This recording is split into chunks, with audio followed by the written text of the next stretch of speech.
Y esperemos que Dios, Hashem, me dé la inspiración necesaria para poder transmitir el mensaje correctamente por lugar de equivocación. El tema de hoy va a ser el fanatismo. ¿Es positivo o es negativo? ¿Qué dice la Torah?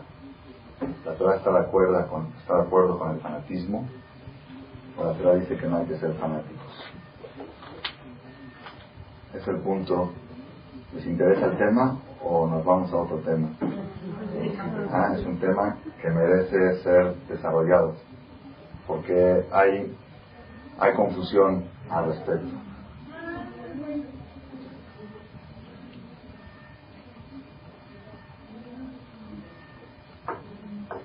¿Qué quiere decir fanatismo? ¿Qué quiere decir extremismo?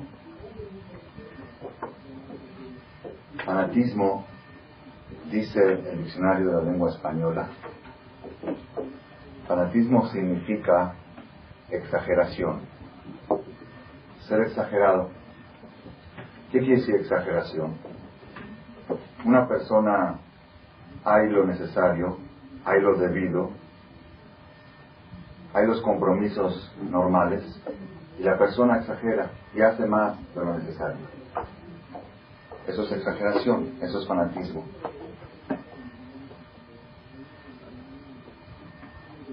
Por ejemplo, dice el Talmud, Kora Yoshev Beta'anit Nikra Joté. Toda persona que ayuna se considera pecador. Es un pecado ayunar. ¿Por qué es un pecado ayunar? Yo quiero ayunar, excepto los ayunos que están establecidos en la ley. Toda persona que dice yo quiero ayunar es un pecador. ¿Por qué? Porque Dios dijo, si yo te di un cuerpo, cuida. Si yo te di la salud, cuídala. ¿Quién eres tú para deteriorar tu salud? ¿Quién eres tú para privar del alimento que el cuerpo necesita? Si Dios quisiera que la persona ayune, lo hubiera creado sin la necesidad de comer. No es problema para Dios crear un ser que no necesite comer, ¿es problema? ¿Tiene alguna limitación? Dios puede crear, los ángeles comen, los ángeles no comen. Dios nos hubiera creado con un tipo de estructura que no necesitamos comer. Es como un motor, un coche que le dan cuerda por 70, 80, 90 años. 80, 90 años funciona, he sacado la cuerda, se muere, sin tener que darle de comer 3 veces al día o 2 veces. Si Hashem Itbaraj hizo que la persona necesite comer, entonces si tú vienes y dices yo voy a ayunar, eres un pecador, estás atentando en contra de Dios, como que diciendo Dios se equivocó, Dios tenía que haberme hecho que no necesite comer, y no, Dios hizo que tú necesites comer. Entonces el Talmud, ya tenemos aquí un mensaje que dice Kora Yoshev Beta'anit, todo el que está ayunando Nikra Joté, se considera pecador. ¿Qué vemos aquí? ¿La Torah está de acuerdo con los extremos o no está de acuerdo? No. La Torah está en contra. En la Perashá de la semana pasada leímos un concepto bíblico que se llama Nazir. ¿Saben qué es Nazir? Nazir es una persona que, la traducción literal no sé cuál es la palabra Nazir. Nazir quiere decir apartado. ¿Cómo? Nazareno. ¿Cómo se dice en Nazareno? Nazarelo se dice en español de... Sí. En los Goim tienen ese concepto nazarelo. En la Torah, nazarelo significa lo siguiente. Nazir quiere decir una persona que se apartó. Nazir se apartó. ¿Se apartó? ¿En qué se apartó? Esa persona decidió de que él no va a tomar vino. Ya no va a tomar vino. Durante X tiempo, 30 días o 6 meses, él dice cuánto tiempo. Y hay Nazir Shimshon, que es eterno, Nazir eterno. Pero hay Nazir temporal. Entonces él dice, yo por 60 días no voy a tomar vino, o por 90 días no voy a tomar vino. Eso es Nazir. Entonces la Torah dice que no puede tomar ni jugo de uva, y en el kiddush lo tiene que hacer el kiddush otra persona, no puede hacer su kiddush. Nazir, después de que acaba el proceso de Nezirut, cuando ya acabó el tiempo que él se puso, tiene que traer un sacrificio, un corbán. Y en ese sacrificio dice el pasuk, Vejiper alab measher hatá ala nafesh. Tiene que hacer capará, tiene que hacer perdón de lo que pecó contra su alma. Así dice el pasú. Pregunta a la Gemara, ¿qué pecado hizo contra su alma? Dice, sí, ¿cuál es el pecado? Dice, no es suficiente las cosas que la Torah te prohibió, que no te vienes a prohibir más cosas. Es suficiente ya. El puerco no se puede comer, la carne de goyim no se puede comer, la comida de goyim, el pan de Dios no se puede. Ya tantas cosas están prohibidas, tú vienes a prohibirte más cosas, es un pecado. Tienes que traer el capará, tienes que traer perdón, un corbán. Tienes que traer un sacrificio para perdonar ¿cuál es el pecado que hizo el Nazir? El pecado que hizo es haberse ido a un extremo. Irse a un extremo es un pecado. Ya tenemos dos pruebas que la Torah condena los extremos. Tercer prueba, Maimónides Rambam dice que todas las cualidades humanas tienen extremos, derecho y extremo izquierdo. Y el camino más correcto que la Torah recomienda a la persona y exige de la persona es el camino del medio, Shevil HaZahav, el camino de oro. Así dice el Rambam, la ruta de oro es el camino del medio. Dice Maimónides, por ejemplo, ¿qué quiere decir extremos? Por ejemplo, hay gente que es demasiado egoísta y hay gente que es demasiado altruista. Totalmente lo contrario. Dice Maimónides, es tan pecado ser demasiado altruista que ser demasiado egoísta. Es tan pecado ser demasiado bueno que demasiado malo. ¿Entendieron lo que está diciendo? Hay un pasú que dice, cuando Dios creó el mundo, vio Dios el mundo de Iné Tov Meod. Tov Meod. ¿Qué es Tov Meod? Muy bien. Tov Meod. Tov Meod. Dice el Midrash. Tov, ¿qué es Tov? Tov es Yetzer HaTov. Es el instinto del bien. Meod es Yetzer Hara. Muy bueno ya es Yetzer Hara. Lo muy bueno es enemigo de lo bueno. Hay un dicho que dice así. Ahorita vamos. ¿Cómo puede decir que ser muy bueno? Lo muy bueno, sí, claro que sí. Muy bueno es malo. O sea, me refiero vamos a decir... Vamos a traer ejemplos. Ahorita vamos a traer sentimientos, por ejemplo. Sí. Ser demasiado bueno, hay una señora que tiene un hijo muy travieso. Dice, yo a mi hijo no le puedo castigar, no puedo, soy muy buena, no puedo. Sí, es demasiado bueno. Es demasiada bondad, mi corazón no me da la bondad extrema. La bondad extrema es perjudicial. Hay, por ejemplo, hay señoras, y estos casos me llegan, hay señoras que son muy bondadosas, les gusta mucho hacer favores, les gusta mucho ayudar, están todo el día haciendo favores, ayudando a todo el mundo, y su casa está descuidada. Eso es extrema bondad. Dice, yo no soy egoísta es mi casa, y altruista que es ayudar a los de afuera de la casa. Ayuda a los de afuera de la casa, y su marido llega y no tiene la comida preparada. Los niños llegan, están descuidados, pero porque ella es muy bondadosa. Dice Maimónides, extrema bondad es tan peligroso como extrema maldad, y quizá es más peligroso, porque de extrema maldad la gente hace teshuvá. Una persona que es muy egoísta, pon atención, una persona que es muy, yo le voy a ver lo que dice Maimónides. En esta conferencia no vamos a decir opiniones personales, sino vamos a ver lo que dice la Torah al respecto. Maimónides dice así, Hamaasim Atovim, las acciones buenas, mejor que la, ¿no? ¿Tienen calor? No, porque los males. Sí, mira, ahí se metió un insecto. Ese día será. Dice Maimónides, Hamaasim Atovim, las acciones buenas, Hema Maasim Hashavim, son las acciones intermedias, Hamemutzaim Ben Shte Ketzavot, que están en el centro de los dos extremos, Sheshetehem Ra, los dos extremos que son malos. Aehad Mehem Tosefet, un extremo es Tosefet, es agregar, de Hashenim Hisaron, y uno es disminuir. De Amashal, por ejemplo, Azehirut, la persona que es precaudido. Ser precaudido, ¿es algo bueno o malo? Es algo bueno. La precaución es el centro entre ¿qué? Entre la persona muy aventada a la persona muy miedosa. Hay gente, si yo no le tengo miedo a nadie, yo voy a las 2 de la mañana solita por la calle, si me tiene que pasar, me va a pasar, y si no, no me va a pasar. Es un extremo. Yo tengo fe en Dios. Es un extremo. El otro extremo, ¿cuál es?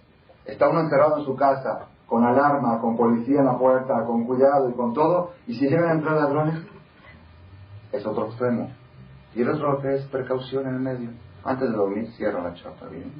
Se cuida que esté cerrada bien la casa. Entonces, la precaución, ser precaudido, es el centro entre extremo miedo y extremo lo contrario de miedo. Así trae Maimónides un ejemplo.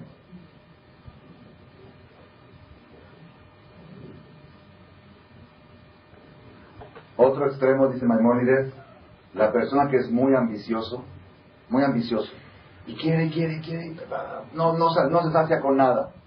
Y el otro extremo, ¿cuál es? La persona que es indiferente. No, conforme es el medio, conforme es el centro. El otro es indiferente, no le interesa nada, se puede estar cayendo del mundo, no le interesa nada. También eso está mal. El centro, que es una persona que se conforma con lo necesario. Y así trae Maimónides en todos, dice por ejemplo,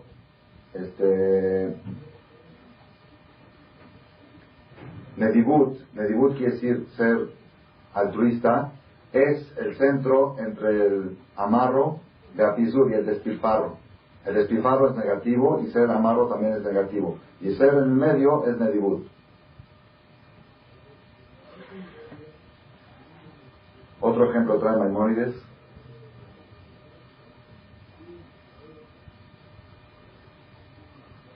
Dice, el buen corazón está en el centro entre el malvado y entre el que es exageradamente bueno. Dice, como no tiene una expresión clara, vamos a explicar, como no hay una expresión en el lenguaje para explicar bien los extremos, vamos a extendernos más en el tema. Así trae Maimónides y empieza a explicar. Selecto, ¿qué quiere decir un buen corazón? Corim, Kol Mishekavanato Lehetiv Libnei Adam, una persona que siempre tiene intención de favorecer a la humanidad, con su cuerpo, con sus ideas y con su dinero, en todo lo que más puede, sin que le llegue a él ningún daño. Eso se llama buen corazón. La persona que ayuda a toda la humanidad, todo el tiempo le gusta ayudar, pero se cuida de que al ayudar no se perjudique él. Si se va a perjudicar él o su familia, entonces ya no. Ese es un nivel. Otro es Naval, el extremo negativo, ¿cuál es? La persona, ¿cuál es? La persona que va a arminar que alguien se vaya a aprovechar de él. Hay gente que así dice, no quiero que me vean la cara y que se aprovechen de mí. Yo todo lo que tengo para mí, no vaya a ser que va a arminar lo aleno, alguien vaya a tener provecho de algo mío. Si yo tengo una casa en Cuernavaca, yo me esforcé para conseguirla, yo luché para decorarla, va a arminar que vaya una persona que se va a prestar. ¿Por qué? Si a mí Dios me la mandó es para que yo la disfrute, yo no la tengo que prestar a otros. Un ejemplo, por ejemplo, de Mashal, ¿sí? Podría ser un extremo de maldad. Dice Maimónides, ¿y cuál es el extremo negativo en este caso? ¿Cuál es? El demasiado bueno, ¿cuál es? Aquella persona que le gusta tanto ayudar a la gente, que está dispuesto a tener daños grandes o desprecios y pérdidas y descuido de su casa, de su familia y de todo lo que necesita con tal de ayudar a los demás, eso es negativo, sí dice Maimónides. Y luego sigue trayendo muchos ejemplos. Maimónides, en todas las cosas de la vida existen los extremos. Entonces ya tenemos Rabotay, tenemos así, la Torah dice, si queremos hacer un síntesis, ¿el fanatismo es positivo o es negativo según lo que estamos leyendo ahora? Negativo. Es negativo. La Torah dice que el que ayuna es pecador. En otro lado dice que el que se privó de tomar vino es pecador porque es suficiente lo que la Torah te prohibió, ¿para qué aumentas más cosas? Maimónides nos dice que es tan peligroso ser demasiado bueno que como ser demasiado malo. Por si es poco, Shelomo Amelech, el rey Salomón, en Coelet, en Eclesiastés, dice, Al tehi tzadik arve. Sí, claramente dice, no seas demasiado tzadik. Porque la persona, por ser demasiado tzadik, llega a ser rasha. Ahí te vamos a ver, vamos a traer ejemplos. Al tehi tzadik arve. Quiere decir, todas estas pruebas, yo sé que hay gente que estamos oyendo aquí, que están oyendo esta plática y no está muy de acuerdo, pero al final de la plática me van a decir si estuvieron de acuerdo o no. Yo estoy exponiendo por un lado del punto de vista de la Torah. Estamos teniendo pruebas que la Torah no está de acuerdo con los extremos. La Torah exige el camino del medio, el camino del centro. ¿Estamos de acuerdo? Ese es un punto, trajimos ya varias pruebas. Una es el ayuno, otra es el nazir del vino, otra es Maimónides del buen corazón y mal corazón, y otra es el rey Salomón que dice, al tehi tzadik arbe, no seas demasiado tzadik. Y otra prueba que dice el Midrash, tov meot será. Hay gente, es increíble, hay gente que está decorando su casa, más o menos, decorando normal. Después dice, no, yo quiero que esté excelente. Cuando trae esa excelencia, se le destruye toda la decoración. Muchas veces pasa, el querer la excelencia de las cosas, ya está todo bien, ya está bien. Sí, pero si le pones esto, se va a ver mejor. Tov meot, yo quiero que sea tov meot. Ese meot, lo muy bueno es enemigo de lo bueno. Ya son 5 pruebas que traemos, que el punto de vista de la Torah es que no es bueno el fanatismo. Una vez llegó aquí un jajam a México, le dijeron, ¿por qué usted es fanático? ¿Por qué ustedes son fanáticos? ¿Por qué? Si yo soy fanático, si tú eres el fanático. Dice, ¿por qué? Si tú eres fanático de los coches, de los paseos, de los cruceros, de los muebles, de la decoración, de los vestidos, tú eres el fanático. Yo, el coche mío es muy sencillo. Yo, mi vestidor está muy sencillo, mi casa está sencillamente decorada. Tú eres un fanático. Acabaste de decorar tu casa el año pasado, ya la tienes que volver a cambiar otra vez. Y después que ya la decoraste 5 veces, te vas a mudar de casa porque ya te queda chica. Eres un fanático. Todo depende de qué punto de vista lo veas. Tú eres fanático en lo tuyo. En lo tuyo tú eres fanático. Pero ahorita vamos a ver a qué quiero llegar. ¿Qué quiso decir con esto, jajam? Vamos a ver el punto. Entonces, otra vez. El fanatismo está condenado en la Torah. ¿Ok? La Torah dice que el mejor camino es el camino del medio. Así dice la Torah.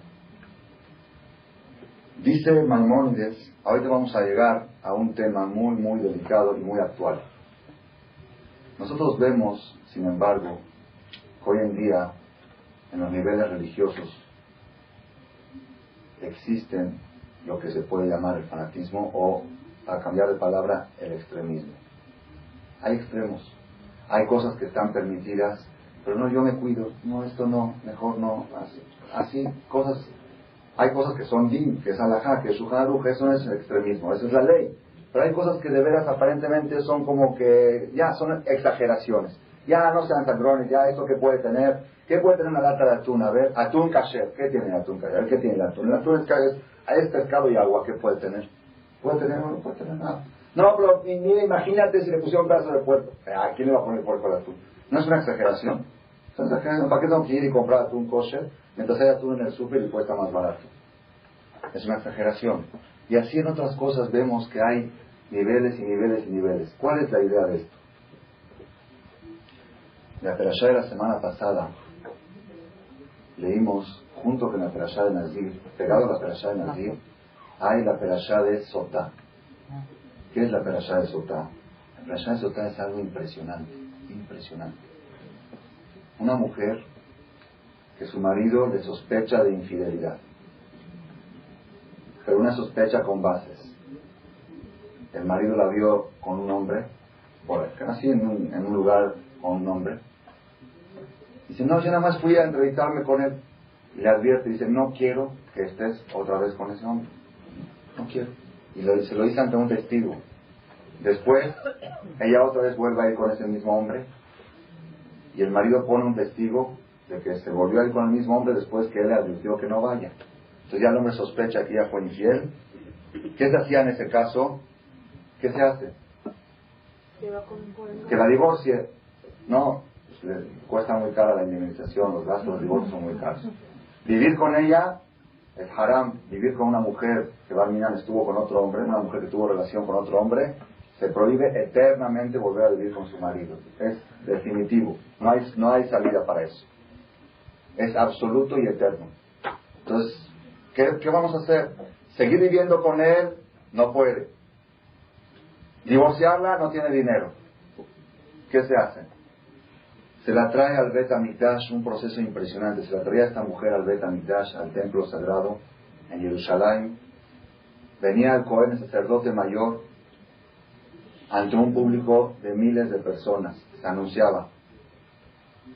Y había un proceso que el Cohen escribía el nombre de Dios, el nombre de Hashem, lo escribía con letras del Sefer Torah. Agarraba un pergamino de piel, como del Sefer Torah de cuero, y se escribía Yud Ke Vav Ke, el nombre de Hashem. Lo más santo que hay en este mundo es el nombre de Yud Ke Vav Ke. Es lo más grave que hay, lo más peligroso que hay, es borrar el nombre de Dios. Cuando en el Sefer Torah se encuentra un error en alguna letra, se borra la letra. Pero si el error está en la letra, la palabra de Dios, ya no se puede corregir. Se hay que quitar todo el pergamino y volver a escribirlo todo otra vez. No se puede borrar el nombre de Dios ni siquiera para corregirlo. Borrar un puntito de la yud del nombre de Dios no se puede. ¿Qué se hacía con este nombre de Dios? Se agarraba agua de donde los kohanim se lavaban las manos, se agarraba tierra del piso del Bet HaMikdash, se metía dentro del vaso ese de agua, se agarraba el pergamino y se diluía dentro de ese agua. El nombre de Dios se diluía dentro de ese agua y se lo daban de tomar a la mujer. Si es que esta mujer no había hecho nada, entonces no nada más que no le pasaba nada, sino que esas aguas eran aguas benditas y la dejaban embarazada. Si era una mujer que no se podía quedar embarazada, ya se podía quedar embarazada. Si traía hijos chaparros, traía hijos altos. Traía hijos morenos, traía güeros. Así trae el milagro. Si traía hijos tontos, traía hijos inteligentes. Eso era verajá. Ese agua era un agua bendita. Y si es que Barminan, la mujer esta, había hecho algo que no debía de hacer, entonces, lo que cuenta la Torá, Barminan, cosa espantosa. Se le empezaba a inflar las piernas y el estómago y se reventaba ante todo el público. Así trae esta mujer. Era algo espantosísimo. Y esa era la prueba de fuego que tenía la mujer cuando Barminan hacía cosas que no debía hacer. Dice el Talmud, pongan atención. Antes de seguir, voy a hacer un paréntesis de 5 minutos, pero no es el tema de la plática de hoy, 5 minutos. Acuérdenme volver al tema del fanatismo, que es el tema de la plática de hoy. La Gemara cuenta, Maaseh be Rabbi Meir, sucedió con Rabbi Meir, que estaba dando una conferencia el viernes en la noche, una derashá, el Shabbat, en el templo, dio una derashá. Y había una señora que estaba oyendo la derashá, en la parte de las mujeres estaba oyendo la plática del jajam. Su marido no era religioso, era un hombre muy no creyente, y el hombre no iba ni siquiera al templo a rezar, pero ella sí era creyente. Fue al templo y estaba oyendo la derashá. El jajam se extendió en la derashá. Esto sucedió hace 2000 años aproximadamente, en los tiempos del Talmud, de Rabbi Meir Balanes, el famoso Rabbi Meir, que siempre se da de acá para Rabbi Meir, se prende vela, ese mismo Rabbi Meir. El jajam estaba dando la plática y se extendió, se le hizo muy larga y acabó a las 10 de la noche. La derashá. La mujer estaba tan picada oyendo la derashá que no se dio cuenta del reloj. Llega a su casa y cuando llegó la vela, se había apagado la vela de Shabbat que encendieron, antes no había luz. ¿A qué luz se comía? Se comía la luz de las velas de Shabbat. Las velas de Shabbat originalmente son para iluminar el lugar donde se come. Cuando llegó las velas de Shabbat ya se habían apagado. El marido estaba tan enojado que no la dejó entrar a la casa. Le dijo, ¿por qué has llegado tan tarde? Es que estuvo oyendo la derashá del jajam. Dice, sí, ese jajam dijo cosas que no debía de decir. No te dejo entrar a mi casa, juro que no vas a entrar a mi casa hasta que vayas a escupirle en la cara al jajam.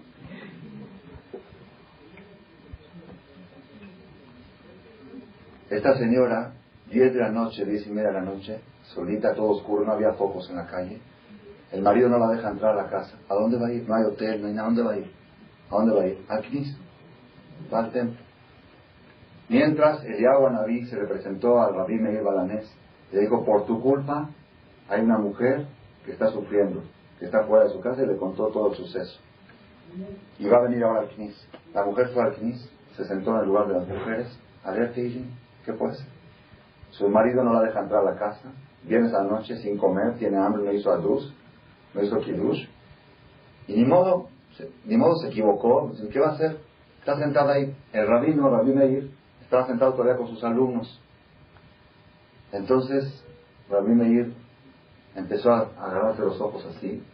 Antes había una medicina que se hacía para el ardor de los ojos, y hoy en día leí en un libro que ya lo descubrieron también, que en Israel descubrieron que la saliva tiene mucha fuerza curativa. Agarran la saliva para curar heridas. Para curar el ardor del ojo se usaba la saliva. Y los doctores dicen que para que tenga efecto tiene que ser directo de la boca al ojo. Pero si es que pasó ya un proceso, ya se le perdió la fuerza. Entonces el jajam dijo, me duele mucho el ojo, ¿hay aquí alguien que sabe curar ojos? Nadie levantó la mano. Dijo, ustedes, las mujeres generalmente son las que saben. Usted, señora, ¿usted no sabe curar el ojo? Dicen, no, es que no sé. Así estaba temblando. Se acercó el jajam y dijo, yo le voy a decir, el doctor me dijo cada vez que me arde el ojo, que me tienen que echar saliva 7 veces al ojo, pero tiene que ser directo de la boca. Por favor, a ver, écheme. Le abrió el ojo, a ver, otra vez, pero más fuerte, si no, no sirve.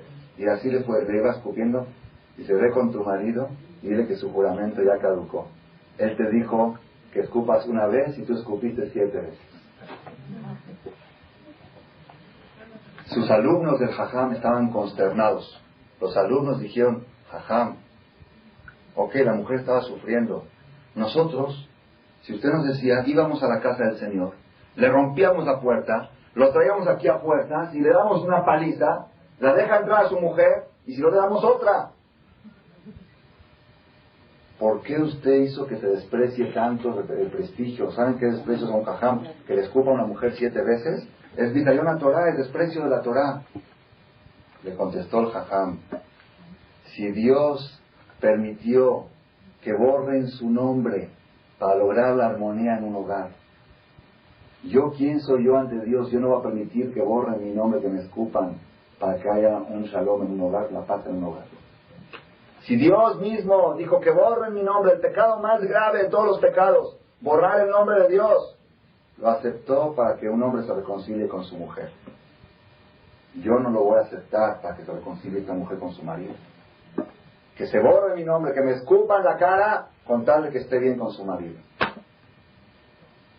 Ay, Rabotay, qué musar tan grande es esto, qué musar tan grande. Ahora yo les digo un musar más fuerte. Es tan importante la armonía en un hogar, el Shalom Bait es tan importante. El recipiente más grande para recibir la bendición de Dios es el Shalom, la paz en un hogar. Cuando no hay paz en un hogar, la bendición de Dios viene, sí viene, pues va por la coladera, porque no hay recipiente para recibirlo. Hay medio barril y echas 100 litros de vino, ni medio puede agarrarlo, ni el otro medio. Si juntan los dos medios barriles, puedes obtener el vino. Toda la bendición de Dios, la salud, la verajá, la alegría, la atzlajá, el recipiente para recibirlo es el shalom. Es tan importante que Dios dijo, que borren mi nombre, no interesa, que lo borren. ¿Qué quiere decir que borren el nombre de Dios? No nada más esto, dijo el jajam. Dice Rabí, le dijo Rabí Meir a los alumnos, Dios no podía buscar otra forma de comprobar, de hacer Shalom Bait sin que borren su nombre. Que diga Dios que echen un poquito de sal, un poquito de aceite de oliva, un poquito de esto, que lo revuelvan y que lo tome la mujer. Y yo voy a hacer, de todos modos la prueba Dios la hacía, no era el agua, ni el nombre, ni nada, era Dios. ¿Qué le costaba? ¿Por qué necesidad? Dios de que borren su nombre. No había otra forma para comprobar, seguro que hay otra forma. Sino Dios nos quiso enseñar. Para lograr una armonía, vale la pena que se borre mi nombre. Con más razón vale la pena que se borre el tuyo. ¿Cuántas veces la persona, qué quise que se borre el nombre? ¿Le hicieron algún daño a Dios? Cuando borraron su nombre, ¿le hicieron algún daño? No. A Rabí Meir, cuando le escupieron, ¿le hicieron algún daño? Tampoco. ¿Qué daño le hicieron? Es faltar el prestigio. Es ir en contra del prestigio. ¿Están oyendo, Rabotay? ¿Qué musar? Muchas veces hay señoras que dicen, a mí no me interesa que mi esposo me haga esto y esto, pero es el hecho, la falta de respeto, el que no me respeta. Justamente eso es lo que Dios aceptó, que le falten el respeto, con tal de que haya amor en el matrimonio. Y Rabí Meir, el jajam famoso Rabí Meir, que le escupan 7 veces, con tal de que no se obstruya un amor en un matrimonio. Y nosotros, no me interesa, que me respete. Y como no me respeta, una semana no nos hablamos. ¿Tú eres más que Dios? ¿Tú eres más que Rabí Meir? Es un paréntesis del tema de Rabotay. ¿De qué mujer estamos hablando? ¿De qué mujer estamos hablando? La Gemara dice, esa señora que venía al Bet HaMikdash porque el marido la sospechó de infidelidad, tenía que traer un sacrificio, un corbán. O sea que antes de que le hagan la remisión, tiene que traer un sacrificio. Ese sacrificio es el único sacrificio en todos los sacrificios que se traía harina de cebada.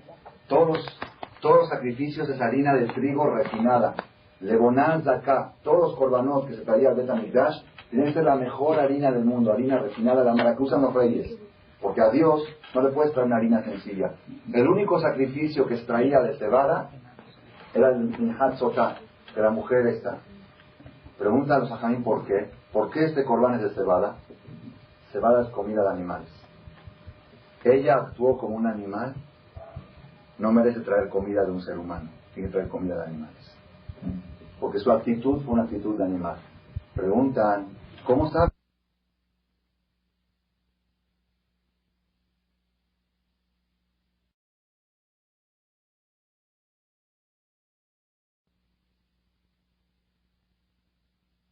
Entonces, ¿cómo puedes hacerla traer un corbán de cebada? Dicen los hajamín, el hecho de una mujer que se pone en una situación que da lugar a sospechas, ya es un acto animalítico, aunque no haya hecho nada. El ponerse en esa situación de que su marido puede sospechar de ella, con bases, ¿no? Hay maridos meshnunim, ¿no? Hay cosas. Pero con bases, como el caso no te juntes con este señor y otra. El hecho de dar, Rabotai, ¿qué diferencia hay de un hombre a un animal? ¿Qué diferencia hay de la persona al animal? Una de las diferencias, el intelecto, ¿no? El intelecto. ¿Qué diferencia hay de con inteligencia o sin inteligencia? La diferencia es muy sencilla. El animal ve nada más el presente, no ve las consecuencias. No puede ver. El animal cuando se le antoja, quiere comer algo, aunque después le puede caer mal, lo come. No sabe ver que eso le puede caer mal. La inteligencia dice, no, aunque ahorita está sabroso, pues te va a caer mal, no lo comas. Eso es la inteligencia. Un niño que su inteligencia no está muy desarrollada, entonces que no se sabe cuidar. Y si ahora se le antojó algo, aunque le va a doler los dientes o le va a doler el estómago, lo come igual. Cuanto más uno que es más inteligente ya ve mañana. Cuando crece la inteligencia ve la semana que entra. Cuando es más inteligente ve un año más. Y cuando más puede ver 10 años más. Cuanto más futuro sepas ver, más inteligente eres. Esa es la inteligencia. Hay jajamín grandes que te saben decir que de esta acción entre los 80 años va a pasar eso. Y cuando sucede, si tenían razón, nosotros leemos en libros que un jajam dijo 30 años antes del holocausto, dijo va a suceder el holocausto. No como profecía, como proceso natural de la asimilación de lo que está sucediendo, dijo esto es lo que yo veo en el futuro, lo estoy viendo en presente. Cuanto más inteligente es la persona del futuro. Una persona, una mujer que se esconde con un hombre y da lugar a que pueda suceder algo, aunque no haya sucedido nada, es un acto animalítico. ¿Por qué? Porque no usó su inteligencia. Vio el presente y no vio el futuro. No hubo precaución. Entonces es un acto animalítico. Rabotai, Dios dijo que borren mi nombre para que se logre la armonía en un matrimonio que la mujer está calificada como animal en la Torah. Y con esta mujer, que borren mi nombre para que haya amor. Entonces alguien puede decir, no, es que claro, si yo tendría un esposo como Rabbi Meir. Miren qué profundo. Rabbi Meir se dejó escupir en la cara para que esta mujer se lleve bien con un marido como quién. Un marido antirreligioso. Un marido que no venía al templo, que se quedó en la casa. Y un marido que está dispuesto a decirle a su mujer, no entras a mi casa hasta que le escupas al jajam. Y para lograr el amor en ese tipo de matrimonio, que me escupan decir, ¿qué podría haber dicho Rabbi Meir? ¿Sabes qué? Que te divorcie. Un tipo así que no tiene respeto de los rabinos, ya. Y Dios también podría haber dicho, divórciala. Si ya ves que está esta mujer infiel, divórciala. Dice, no, shalom bay. Si es que la mujer no ha hecho nada, si todavía tiene chance de salvarse el matrimonio, que borren mi nombre para que se salve y que vivan en la armonía. ¿Cuántas veces la persona, este es un paréntesis, la persona necesita hacer cálculos? Tenemos que saber una cosa, Rabotai. Lo más precioso que hay en la vida, ¿qué es? Cada quien va a decir algo. Uno dice los hijos, hay gente que dice el dinero, hay gente que dice la alegría, hay gente que dice las fiestas. Todo tiene razón. Pero si no hay shalom, todo se va por la coladera. Los hijos se van, y el dinero se va, y la alegría se va, todo se va. El recipiente para recibir todo lo bueno es la armonía en un matrimonio. Nada más que, sí, pero le faltó el respeto, ya está. ¿Y qué hay? A Dios también le falta el respeto para que se logre la armonía. Ese es el musar. Sheimaje Shemo. Hay veces el marido llega tarde a la casa. ¿Sucede a veces o no sucede? Sucede. Llega tarde a la casa y la mujer, ¿cómo lo recibe? Siempre eres el mismo. Siempre, ¿cuándo siempre? No hay un día que te fallo. Siempre, ella, la mujer, ve hoy. Hoy es siempre para ella, siempre. Después cuando tú le demuestras que no es siempre, mira, ayer llegué temprano y antier llegué temprano y la semana pasada también. Dice, bueno, pero yo estoy enojado por una cosa. A mí no me interesa que llegues tarde, pero es un desconsiderado. No me considera. Y como no me considera, y empieza todo el pleito. Ok, a mí no me interesa que llegues tarde, me interesa que eres un desconsiderado. Y como no me consideras, yo no voy a aceptar, yo no soy nada para ti. Tú crees que yo soy esto, a ti te interesan nada más tus amigos, todo el pleito. Ok, ¿qué quiere decir eso? Que se borre mi nombre, pero que haya paz en el matrimonio. ¿Qué dice que se borre mi nombre? Que se borren mis caprichos, que se borre mi terquedad, que se borre mi prestigio. Si Dios dijo que le borren y el jajam aceptó que le escupan 7 escupidas en su cara. Yo pregunté, ¿por qué 7? ¿No es suficiente con una? Dijo el jajam, ya que tengo una oportunidad, la voy a hacer bien. Bien, ya que me escupió, dame otra. Y escúpeme otra. ¿Por qué? Para tener más pago en el cielo. Yo dejé que me escupan 7 veces con tal de que haya shalom en una casa. No necesitamos ser jajamim, no necesitamos ser Rabbi Meir, no necesitamos ser Dios. Cada quien en su casa es su jajam y tiene que hacer el kalbajom, la deducción. Si el jajam y si Dios aceptó eso, yo no puedo aceptar una ofensa con tal de que mi matrimonio salga adelante, de que haya alegría. No pierdan por nada del mundo lo más precioso que tienen. ¿Qué es lo más precioso? De veras, me llegan casos, hay mujeres que tienen todo para ser felices y por tonterías desbaratan su hogar, por tonterías. No interesa, lo desbaratan por un día. Un día es un día muerto, un día perdido. A veces se contentan y ese día ¿qué? Ese día Dios no estuvo con ellos, ese día no hubo verajá. La persona tiene que vivir toda su vida plenamente, día con día. Que no diga, 3 días no le voy a hablar para darle una lección. Y 3 días corriste a Dios de tu casa. ¿Vale la pena para darle una lección? Tú no das lecciones. Tú no eduques ni a tu marido ni que él te eduque a ti. Ustedes edúquense cada quien a sí mismo y traten de educar a sus hijos. No traten de educarse uno al otro. Ese es un paréntesis del tema de la plática de hoy. Ahora acá viene la bomba de la noche. Pongan atención. Dice el Talmud, ¿por qué? ¿Se acuerdan que hablamos antes del Nazir? ¿Qué es Nazir? ¿Qué es Nazir? El que deja pasar el vino. Nazir que se aleja de no tomar vino, ¿ok? ¿Qué es Sotá? Una mujer que dio sospecha a ser infiel. ¿Por qué la Torah puso juntas las dos cosas? La perashá de Nazir y la perashá de Sotá, ¿por qué van juntas? Están pegadas una a la otra, ¿por qué? Dicen los hajamim, porque toda persona que estuvo presente y vio a una mujer Sotá en su deterioro, cuando fue negativa la prueba, ¿qué es lo que tiene que hacer? Que deje de tomar vino. Porque el vino provoca esas cosas. Otra vez, dice el Talmud, toda persona que estuvo presente en ese acto dramático, cuando una mujer barminán tomó ese agua y se reventó y todo lo que sucedió, entonces la Gemara cuenta que había una señora que fue infiel y tenía una hermana gemela, que eran idénticas. Entonces cuando iba a hacer la prueba, se cambiaron de ropa y le dijo, ve tú en vez de mí. Entonces fue la otra, y ella nunca había sido infiel, la hermana. Entonces fue la hermana y tomó del agua, y hizo el juramento, hizo todo el proceso, y cuando salió no pasó nada, y todos aplaudieron, ahí está, salió bien. Entonces luego la hermana estaba esperándola en otro lado, fueron y se abrazaron. Cuando se abrazaron, se besaron de boca a boca, le pasó el aliento, y cuando le entró el aliento se explotó y se reventó la mujer. Así trae el Talmud. Dice el Talmud, toda persona que vea a una mujer en su situación de deterioro por infidelidad a su marido, ¿qué tiene que hacer después de eso? Ayunar. O ayunar de vino, o ayunar de comida, y así la min yain. ¿Por qué? ¿Cuál es la explicación de esto? Pongan atención, Rabotay. Explícanos a Jamín lo siguiente. Cuando tú ves un extremo, tienes la obligación de irte al otro extremo, para quedarte en el medio. Si no, corres el peligro de caer en ese extremo. Esta es la bomba de la noche. Pongan atención. Dice Maimónides, otra vez, el camino de la Torah es el camino del medio. ¿Ok? Pero cuando una persona siente que se fue a un extremo, ¿Cuál es la forma de solucionarlo? Irse al otro extremo para luego regresar al centro. Explica, Maimónides trae el ejemplo de la medicina del cuerpo. Dice, hay vitaminas que son para conservar la salud. Una persona toma vitamina C, vitamina A, para conservar la salud. Esas vitaminas son del medio, centro. Una persona sana toma esas vitaminas.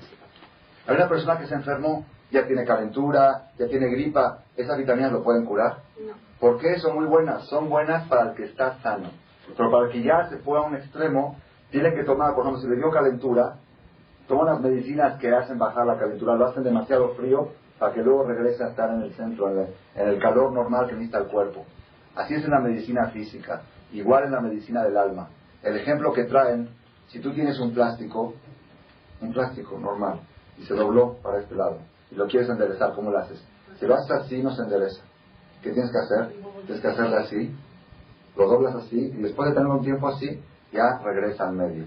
Igual la persona. Cuando la persona se ha ido a un extremo, tiene autorizado, no autorizado, está obligado a alejarse al otro extremo para que luego, por ejemplo, gente que era alcohólica, Barminá, lo aleno. ¿Cuál es la forma de curarlos? ¿Que tomen normal? No. ¿Por qué? La Torah sí recomienda en Shabbat hay que tomar y de repente de vez en cuando una copa, la Torah dice que es bueno. La copa alegra, una copa de medida alegra. Sin embargo, una persona que era alcohólico dice, por 10 años no prueba una copa de vino ni de kiddush, que le haga kiddush otro. ¿Por qué? Como él estaba en un extremo, se tiene que ir al otro extremo. No muerde. Se tiene que ir al otro.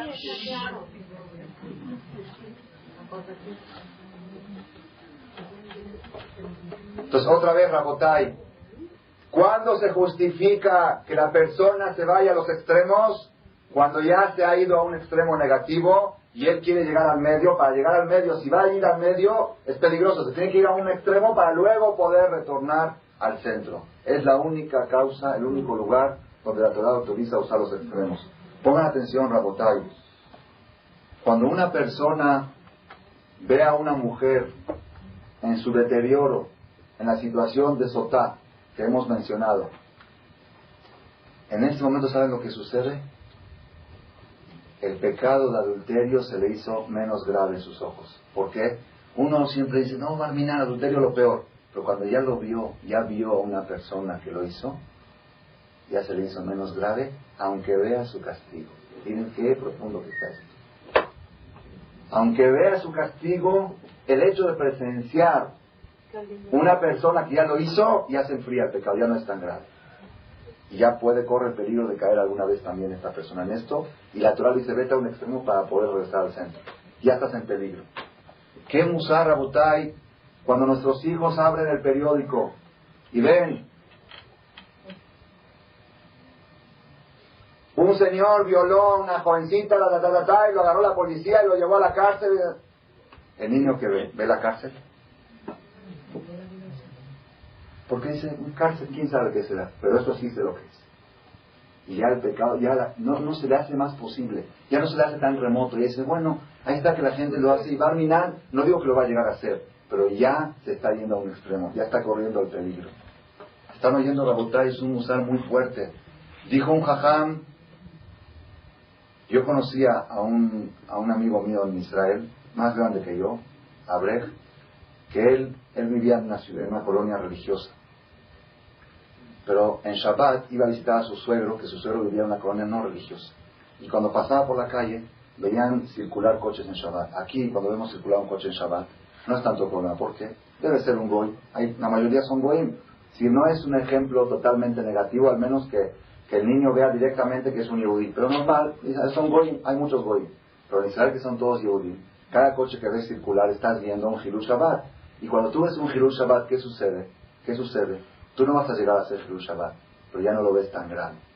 Hay niños que jamás en su vida han visto a un judío en un coche en Shabbat. Hay colonias judías que no circulan coches en Shabbat. Jamás en su vida. Y no se pueden imaginar. Yo me acuerdo algo que me dejó muy impresionado. Mi maestro Rabbi Udad es Shemitah. Tenía su hijo de 7 años. Su hijo ya, ahorita es grande. Su hijo de 7 años.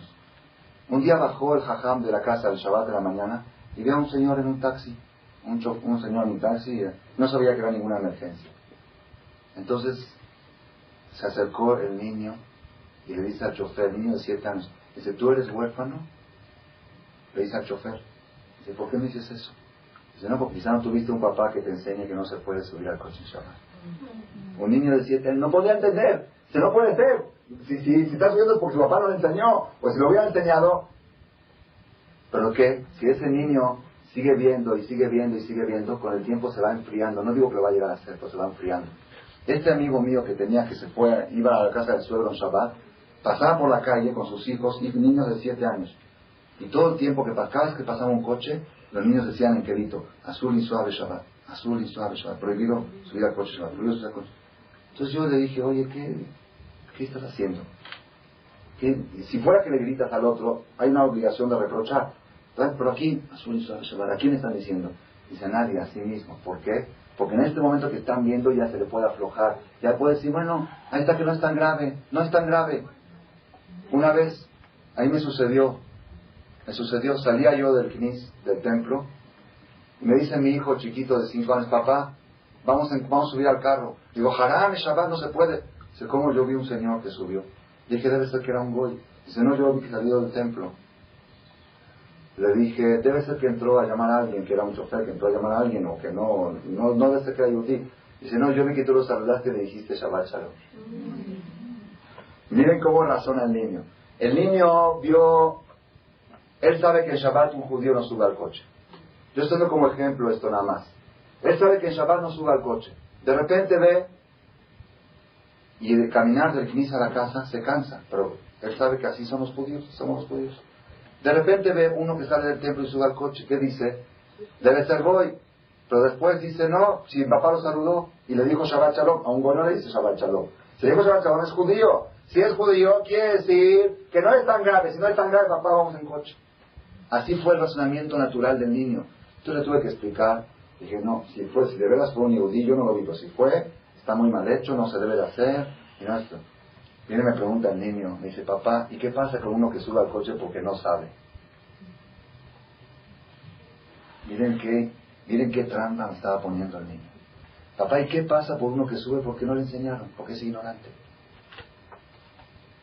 Si yo le hubiera contestado, pues si no sabe no pasa nada. Si yo le hubiera contestado así, hubiera dicho el niño, ¿por qué habré nacido en una casa que sabe? ¿Verdad o no? Ahí me estaba poniendo una trampa a los 5 años. Entonces yo no sabía cómo contestar. Le dije, si no sabe, ¡Barminan! El castigo que le van a dar por no saber. ¿Por qué no fue a aprender? ¡Barminan, pobre del que no sabe! Lo peor que es la ignorancia. Baruch Hashem, que yo nací en casa de gente que sabe. Hay que tener mucho cuidado. Los niños son mucho más listos que nosotros. Nos agarran en lo que decimos entre los dientes, entre las palabras, y ellos agarran. Entonces hay un papá que dice, Rabotai, pongan atención, Rabotai, esto lo dijo un jajam. Nuestra generación es una generación que constantemente nuestros hijos están viendo Sotá de Kilkulá, están viendo casos similares a Sotá de Kilkulá, a una mujer Sotá. No es lo mismo, pero cosas similares a eso. Y no nada más eso, sino con música lo oyen. Las novelas. ¿Qué es novelas? Novelas. La palabra lo dice, son cosas que están hechas para no verlas. Y los niños, hay papás que le dicen que se divierta un poquito. ¿Y qué está viendo? Está viendo todo lo que es Sotá, pero no de Kilkulá. Lo está viendo con música. ¿Ok? Yo no digo Bar Minan que van a llegar a hacer eso, pero ya se le enfría la gravedad. Cuando ve violación en ese lugar donde no se debe de ver, cuando ve la violación, entonces ya, aunque no lo llegue a hacer, ya no lo ve tan grave. Rabotay, tenemos que saber, cuando Hitler empezó su ideología, la gente lo tomaba como un atrofiado mental. Tenía solamente 8 seguidores. En un bar empezó y decían, están locos, tenés que va a matar a todos y que esto está. De veras, si viene hoy alguien y te dice, yo voy a matar a todos, voy a hacer un partido político, a matar a todos los judíos, a matar a los restos. ¿Sabes qué? Al manicomio. ¿Ok? ¿Y qué pasó al final? Volvió a repetir, y puso carteles, y puso esto, y con el tiempo, el pecado va bajando de gravedad, y la gente ya lo vio normal, ya no se hizo tan grave. Y así es en todas las cosas. La gente, los asesinos, la primera vez que matan tiemblan, la segunda tiemblan menos, y la tercera menos, y así en toda la vida, la persona lo que va viendo se va influyendo. Había una vez, no voy a extenderme en esto, había una vez un caso de un grupo de personas del movimiento sionista de la agencia judía que trajeron a unos niños del holocausto. Después del holocausto había 30.000 niños que quedaban huérfanos. Los hacían al día a Israel, pero había un problema muy grande. ¿Cuál era el problema? Eran todos religiosos de cairelitos, eran de familias muy religiosas, y era un problema porque en Israel 30.000 niños religiosos, ya puedes equilibrar la balanza en ese tiempo, hace 40, 50 años. Entonces tuvieron que hacer un proceso de hilonización, un proceso de arrancarle las costumbres judías. Hay un libro que se llama Yaldé Teherán Mashimim, los niños de Teherán. Eran niños de Europa, los pasaron a Teherán, a Irán, y de Irán a Israel. En Irán les pusieron un campamento, los tuvieron 6 meses de hilonización. Una de las cosas que hicieron, llegó la noche de Kippur, querían rezar los niños, ok, que rezan. Después de rezar, la cena de Kippur. La noche de Kippur, no acabando Kippur, la noche de Kippur, la cena de Kippur. Entonces los niños no comieron. Luego les traían hazir, les traían comida taref. ¿Cómo vamos a comer taref? Dijeron, hasta que no se muera uno de hambre, no van a aprender. Cuando llegó Pesach, ya había niños que ya comían taref. Cuando llegó Pesach, Hametz no, eso sí que no. ¿Qué hicieron? Ok, no coman Hametz. En el comedor, en todas las ventanas pusieron pasteles. Todas las ventanas de alrededor. Y los niños el primer día pasaban así. Así no se puede ni ver, Hametz, Pesach, Hametz. Al otro día pasaban así, abrían un oído, a ver cómo está de crema. Al otro día un poquito más, luego bajaban la mano, luego se acercaban, luego lo olían, y el último día de Pesach ya todos los niños habían probado el pastel. Es la influencia del enfriamiento, es el enfriamiento. La persona se va acostumbrando a las cosas. Para votar, pongan atención, los extremos son muy negativos. La Torah condena al ayuno, la Torah condena al nazir. Maimónides dice no te vayas al extremo. Pero cuando una persona se encuentra en una generación que los extremos están yendo para el otro lado, tiene permitido y tiene obligado de buscar los extremos. ¿Para qué? Para conservarse en el medio. El otro día, en una conferencia hace unas semanas, la conferencia de parejas de los martes, me acercó un grupo de personas de Cuernavaca. Tienen un conjunto en Cuernavaca y estaban en discusión. Ya, hazle la pregunta al jajam. No le preguntes porque no va a hacer caso. Le digo, bueno, pónganse de acuerdo primero. Se pusieron de acuerdo. Van a preguntar pero sin compromiso. Y si yo lo que les conteste no estaban comprometidos a cumplirlo, nada más un consejo. ¿Cuál es la pregunta? Yo estoy en un conjunto en Cuernavaca de 15 casas. Y hicieron en los estatutos, como ellos tienen muchos amigos goim, y hay gente que quiere invitar goim, hicieron en los reglamentos del conjunto, dijeron que solamente se puede invitar a goim a pasar el día, pero no a dormir. Pasar el día, eso. Okay. Eso tiene ya como varios años. Ahora hay gente que quiere invitar al goim a fin de semana, a pasar el fin de semana, desde el viernes, desde el sábado hasta el domingo. Y unos dicen que sí, ellos dicen que no, ¿y qué tiene de malo? No son personas, no son seres humanos. Pero la asimilación. Dice, la asimilación, de todos modos nuestros hijos están en la universidad y corren el peligro de la asimilación.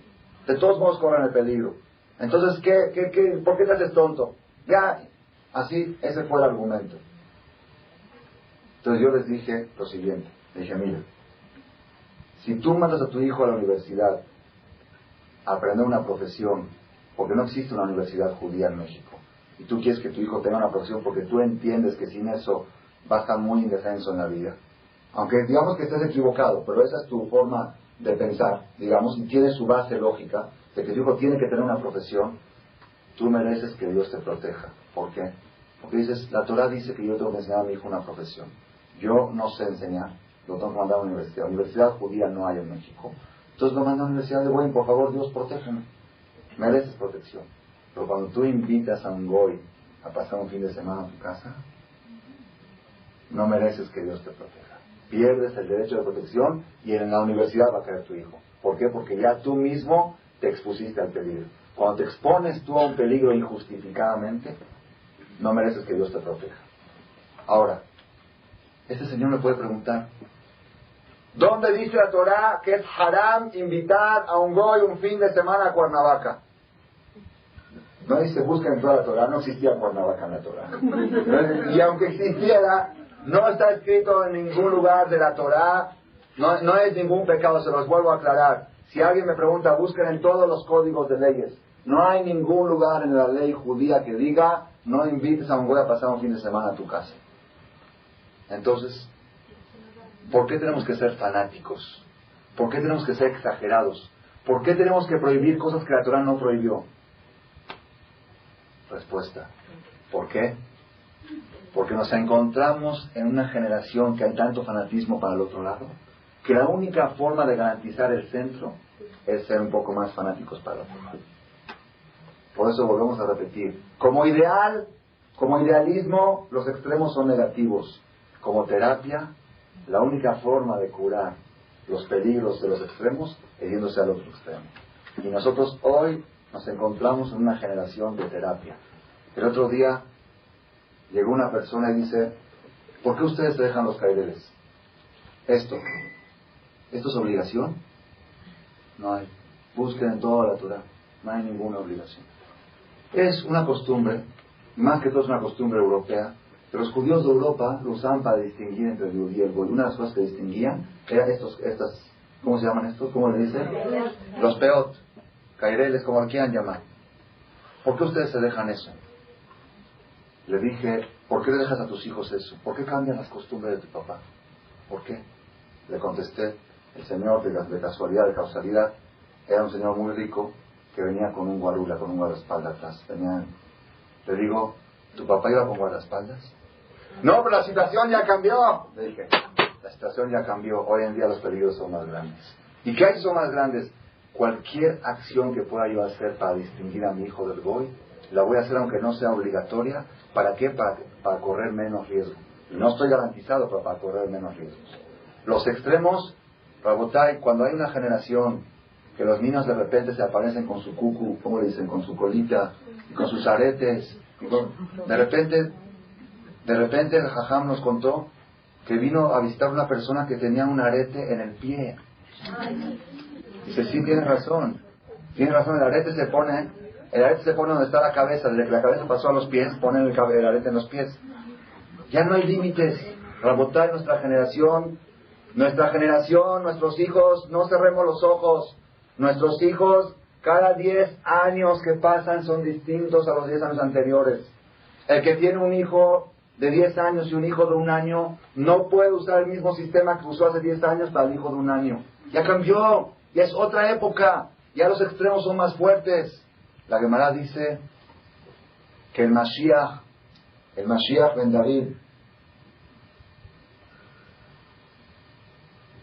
no va a venir sino en una generación que son o todos tzadikim o todos reshaim. El Mashiach, para que venga el Mashiach, tiene que ser o todos tzadikim o todos reshaim. ¿Qué es más fácil? ¿Que se hagan todos malos o que se hagan todos buenos?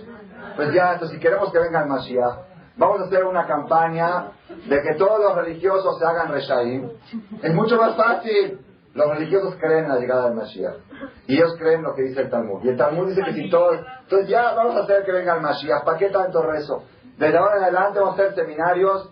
Señora Maya, seminario de todo. La próxima semana vamos a hacer un seminario para convencer a todos los religiosos que se hagan reshaim. Y ya en 2 semanas viene el Mashiach, que es facilísimo. Imagínate hacer Teshuvah a millones de judíos. Hacer Giloní a 1 millón. Es más fácil. Esa pregunta se la preguntaron al Jafetz Haim. Entonces, ¿cómo puede ser? ¿Quién tiene la culpa de que no viene el Mashiach? ¿Los religiosos? Ya, que dejen de respetar Shabbat. Ya viene. Hasta eso tiene la culpa los religiosos. ¿Saben qué contestó el Jafetz Haim? Dijo, no.